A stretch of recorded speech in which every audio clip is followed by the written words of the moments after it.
Did you know that Florence Y'all that is on the water tower in Florence, Kentucky hasn't always been a thing of existence? Well, I'm here to tell you, it's actually true. For context of the water tower's history, so it dates all the way back in the early 1970s when the land that the tower is in was in the development process, including the mall itself, which is why the tower used to say these two words, Florence Mall. And it was really interesting for a lot of people to see, especially when they travel on the highway through Interstate 75 and even Interstate 71. However, that didn't last very long, as in July of that year, the city of Florence itself was forced to change its name, dropping one of the words, which is apparently the word mall. And the reason they did this was to avoid legal concerns. I mean, to be honest, looking back at it, I can definitely see why they had to change the name, because having the name Florence Mall was considered advertising when it comes to putting the name on the water tower. And apparently, it is actually illegal for the city to advertise something that doesn't even exist. And keep in mind also that the mall wasn't built until 1976, so apparently this was actually a very reasonable thing for them to do. And when they had to change the name, the city decided to add the letter Y and an apostrophe next to it, given the Florence Y'all water tower itself that we all know and love today. This name is so inspirational that it ended up not only being a Southern icon, but it was also referenced in a lot of things in pop culture, including the baseball team called the Florence Y'alls, founded in 2004. And they even have a playground inside the mall that also contains a small display of the water tower as well. And kids can actually climb in that one. And yes, the water tower is actually on the same property as the mall itself called Florence Mall, where you have Macy's, JCPenney's, Sears, which is no longer there, the food court, which used to have a carousel right next to it. It had since been replaced by this large play place equipment called Discovery Zone. I mean, I wish the name Florence Mall was still on the water tower, and to be honest, I don't think it would be a problem if it was still around today. But to be fair,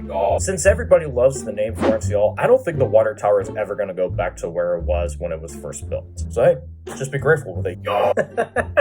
That Y'all Tower is still sitting in its place on the property of the mall to this day.